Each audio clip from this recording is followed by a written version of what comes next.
हरे कृष्णा। आज हम भागवतम के पहले स्कंद के पहले चैप्टर के बारे में चर्चा करेंगे।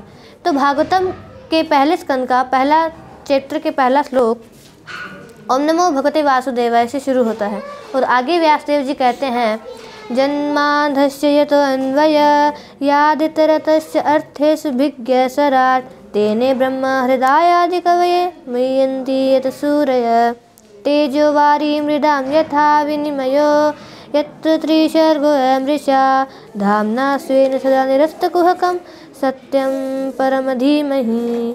जन्माधस्य, जन्माधस्य का अर्थ होता है जन्म आदि। जन्म मतलब उत्पत्ति, आदि मतलब संहार, अर्थात उत्पत्ति, पालन तथा संहार के आदि कारण भगवान कृष्ण है। यतो अन्वय यादितरतस्य, यतो अन्वय यादितरतस्य का अर्थ होता है कि प्रत्यक्ष रूप से तथा अप्रत्यक्ष रूप से। अभिज्ञ, अभिज्ञ का अर्थ होता है पूर्ण ज्ञाता, अर्थात भगवान प्रत्यक्ष रूप से तथा अप्रत्यक्ष रूप से इस पूरे जगत के पूर्ण ज्ञाता है। स्वराट, स्वराट का अर्थ होता है पूर्ण स्वतंत्र, अर्थात भगवान इस जगत के पूर्ण स्वतंत्र है, इस जगत में पूर्ण स्वतंत्र है। तेने ब्रह्म हृदय आदि कवये, तेने ब्रह्म हृदय आदि कवय का अर्थ होता है कि उन्होंने सर्वप्रथम वैदिक ज्ञान ब्रह्मा जी के हृदय में प्रदान किया। मुह्यन्ति यत् सूरयः, मुह्यन्ति यत् सूरयः का अर्थ होता है कि जिनके विषय में, जिनके किनके, भगवान के विषय में, भगवान के विषय में बड़े बड़े ऋषि मुनि भी भ्रमित हो जाते हैं, अर्थात मोहित हो जाते हैं। यत्र त्रिसर्गो तेजो वारी मृदाम यथा, तेजो मतलब अग्नि, वारी मतलब जल, मृदाम का अर्थ होता है पृथ्वी। यथा विनिमयो, यथा मतलब जिस प्रकार, विनिमय मतलब क्रिया प्रतिक्रिया। यत्र त्रिसर्गो मृषा, यत्र मतलब यहाँ पर, त्रिसर्गो मतलब प्रकृति के तीन गुण, अमृषा मतलब, अमृषा भगवान की एक ऐसी माया होती है जिसके कारण हमें अशाश्वत चीज़ें भी शाश्वत दिखाई देती है। इस माया को ही अमृषा कहते हैं। अर्थात जिस प्रकार अग्नि में जल तथा जल में पृथ्वी दिखाई देती है, उसी प्रकार हमें ये पूरा ब्रह्मांड जो प्रकृति के तीनों गुणों की क्रिया प्रतिक्रिया के कारण अस्थायी रूप से प्रकट है, वो शाश्वत दिखाई देते हैं। धाम्ना स्वेन सदा निरस्तकुहकम, धाम्ना स्वेन सदा निरस्तकुहकम का अर्थ होता है कि भगवान सदैव अपने धाम में निवास करते हैं। सत्यम परम धीमहि, अर्थात ऐसे परम सत्य का मैं ध्यान करता हूँ, उन्हें नमस्कार करता हूँ। इस श्लोक में भगवान के 7 गुणों के बारे में वर्णन किया गया है कि भगवान सभी चीज़ों के आदि कारण है, भगवान पूर्ण ज्ञाता है, भगवान पूर्ण स्वतंत्र है, भगवान पूर्ण स्वतंत्र है, भगवान ज्ञान प्रदाता है, भगवान समझ के बाहर है। समझ के बाहर का अर्थ होता है भगवान मोहित करने वाले हैं।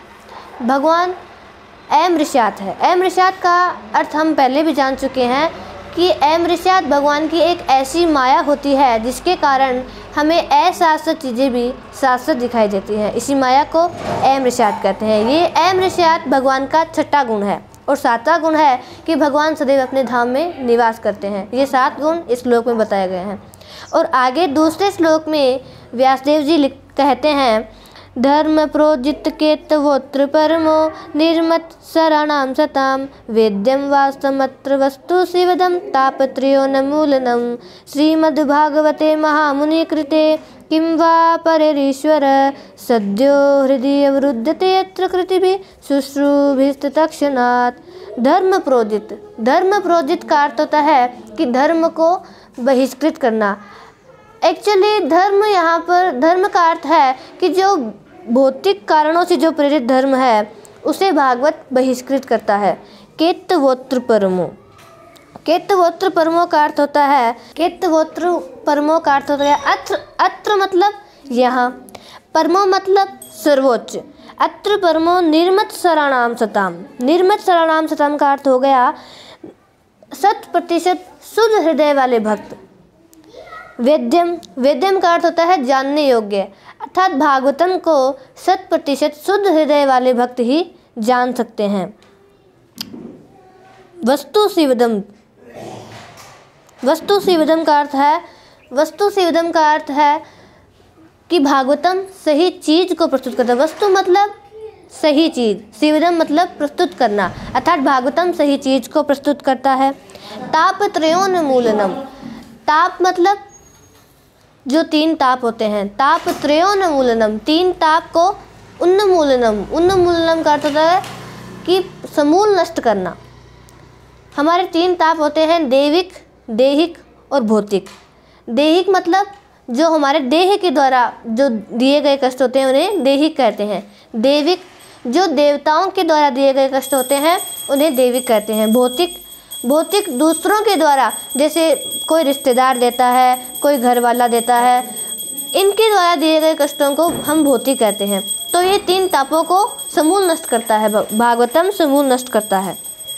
तापत्रयोन्मूलनम श्रीमद्भागवते महामुनि कृते।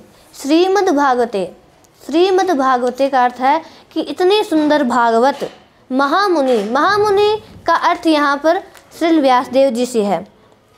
कृते, कृते का अर्थ है संग्रहित करना, अर्थात इतने सुंदर भागवतम का संग्रह श्री व्यासदेव जी के द्वारा किया गया है। श्रीमद्भागवते महामुनि कृते किं वा परेरीश्वर। किं वा परेरीश्वर का अर्थ है कि भगवान को जानने के लिए किसी और की क्या आवश्यकता। जब भागवतम है तो भगवान को जानने के लिए किसी और की क्या आवश्यकता है। किं वा परेरीश्वर सद्यो हृदय वृद्धते, सद्यो हृदय वृद्धते अत्र कृतिभिः शुश्रूभिस्तत्क्षणात्।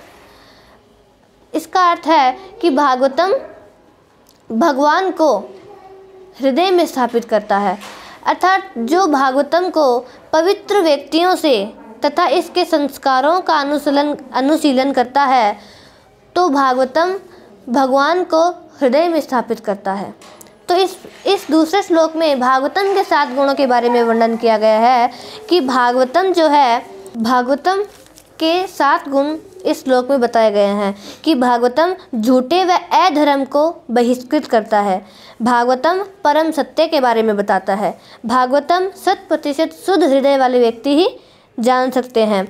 और भागवतम सही चीज को प्रस्तुत करता है और ब्रह्म को दूर करता है। भागवतम त्रिताप को दूर करता है और भागवतम भगवान को प्राप्त करने के लिए पर्याप्त है। भागवतम भगवान को हृदय में स्थापित करता है। ये 7 गुण इस दूसरे श्लोक में बताए गए हैं। और तीसरे श्लोक में व्यासदेव जी भागवतम को पढ़ने के लिए आमंत्रित करते हैं। आमंत्रित करते हैं मतलब इनविटेशन देते हैं। व्यासदेव जी कहते हैं, निगमकल्प तरोर्गलितं फलं सुखमुखादमृत द्रव संयुक्तं पिबद भागवत रसमालयं मुहुरहो रसिका भुवि भावुका।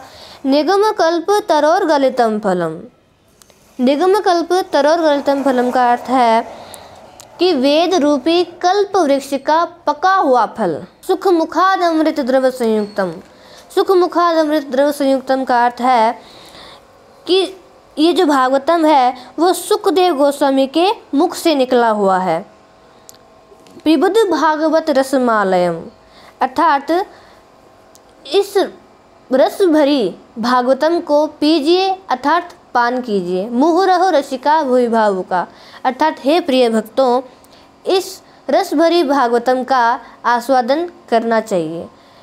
इस तीसरे नंबर श्लोक में भागवतम को पढ़ने के लिए आमंत्रित किया गया है और आगे 4 नंबर से 8 नंबर श्लोक तक सूत गोस्वामी सुखदेव गोस्वामी का गुणगान करते हैं। गुणगान करते हुए कहते हैं कि हे सुख गोस्वामी, हे सुख गोस्वामी, आप सभी शास्त्रों को, आप निष्पाप हो, आप सभी शास्त्रों को पढ़े हुए हो और बहुत अच्छी तरह से प्रस्तुत करते हो। आप सभी वेदों को जानने वाले विद्वान हो, आप पवित्र तथा सरल हो, आप विनम्र हैं। 9 से लेके 23 नंबर श्लोक तक ऋषियों के द्वारा पूछे गए 6 प्रश्नों के बारे में बताया गया है। पहला नंबर क्वेश्चन है कि सबके लिए अच्छा क्या है। दूसरा नंबर क्वेश्चन है कि सारे शास्त्रों का सार क्या है। तीसरा नंबर क्वेश्चन है कि भगवान कृष्ण देवकी के पुत्र बनकर ही क्यों आए। चौथा नंबर क्वेश्चन है कि भगवान के पुरुषावतार के बारे में बताओ। और 5वां क्वेश्चन है कि भगवान के लीला अवतार के बारे में बताओ। और 6ठा क्वेश्चन है कि भगवान अपने धाम में जाने के बाद धर्म किसकी शरण में गया। तो ये 6 प्रश्न सभी ऋषियों की तरफ से शौनक ऋषि ने सूत गोस्वामी से पूछे। तो उन्होंने 9वें श्लोक में पहला नंबर क्वेश्चन पूछा कि सबके लिए अच्छा क्या है। 10वें नंबर श्लोक में उन्होंने कलयुग के लोगों के बारे में बताया, कलयुग के लोगों के दोषों के बारे में। दोष क्या क्या थे कि वो कम जीते हैं, वो झगड़ालू है, वो आलसी है तथा पथभ्रष्ट है, मतलब पथ से भ्रष्ट है, वो अनलकी है, मतलब परेशान है। ये गुण, ये दोष 10वें नंबर श्लोक में बताए गए हैं। 11वें नंबर श्लोक में उन्होंने सेकंड नंबर क्वेश्चन पूछा कि सारे शास्त्रों का सार क्या है। और 3rd नंबर क्वेश्चन उन्होंने 12वें श्लोक में पूछा। और चौथा नंबर क्वेश्चन उन्होंने 17वें श्लोक में पूछा। और 5वां नंबर क्वेश्चन उन्होंने 18वें नंबर श्लोक में पूछा। और 6ठा आखिरी क्वेश्चन उन्होंने 23वें, मतलब आखिरी श्लोक में पूछा। तो इस तरह से हमारा पहला अध्याय कंप्लीट होता है।